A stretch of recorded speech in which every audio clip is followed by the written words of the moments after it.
Hello, my name is Emma Wiles, and I want to say thank you very much to everyone for reviewing and reading all of our dissertations. And I'm very grateful to have been awarded the Doctoral Dissertation Award in Artificial Intelligence and Entrepreneurship and Management.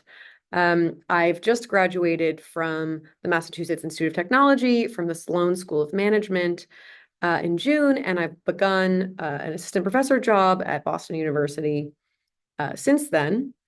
And I just want to say, yeah, thank you very much for the award, and now I'll tell you about my dissertation.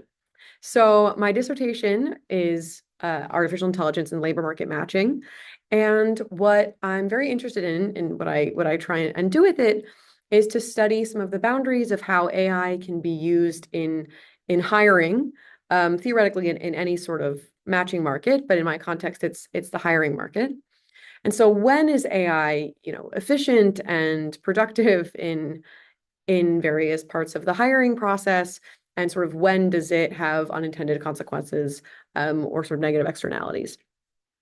And so in my job market paper, what I find is from an experiment run on a large online labor market, that we've given workers who are registering for the platform for the first time, we give them access to a sort of non-generative type of AI tool to help them write their resumes. And it is a tool that simply tweaks and does not generate text entirely from scratch.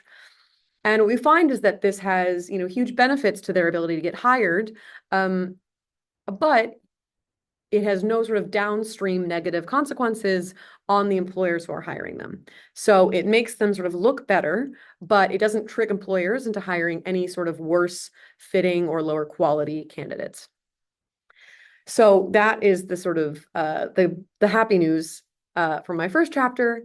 And then in my second chapter, I run another experiment on this online labor market where I give employers access to ChatGPT to generate entirely from scratch, generate the text of job posts. And what we find is that when the employers are able to generate the text of the job post entirely from scratch, that one, it lowers the costs of entry so much that sort of the worse and less likely to hire employers are sort of drawn to the market. So that's sort of one big effect, is that these sort of lower intent to hire people are posting. And then the other big effect is that it makes the actual language on the job post itself more generic and harder for the potential employees or the workers who are seeking jobs to find a good fit. So that's sort of the cost and the bad outcome that can come from using AI in these sort of hiring processes. And then in my third chapter, I run another experiment on consultants who are sort of knowledge workers without any technical background, where we give half of them access to training and access to ChatGPT for using technical work. We train them in how to use ChatGPT to solve technical problems. And we find that those workers are much better at solving technical problems, doing coding tasks, solving prediction problems, things that are totally outside of their skill set, than those who didn't have the access to and training in ChatGPT, but that their work is not replaceable with the actual work of sort of real life data scientists.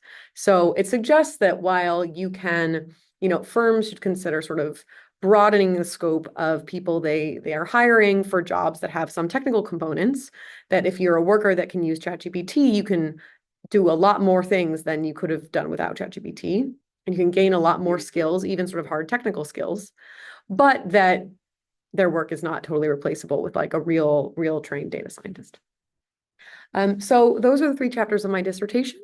And thank you so much for all your time. I also want to thank my advisor, John Horton, Catherine Tucker, and Dean Eccles for all of their feedback and advice throughout this process. But yes, I'm very grateful for this award, and thank you very much.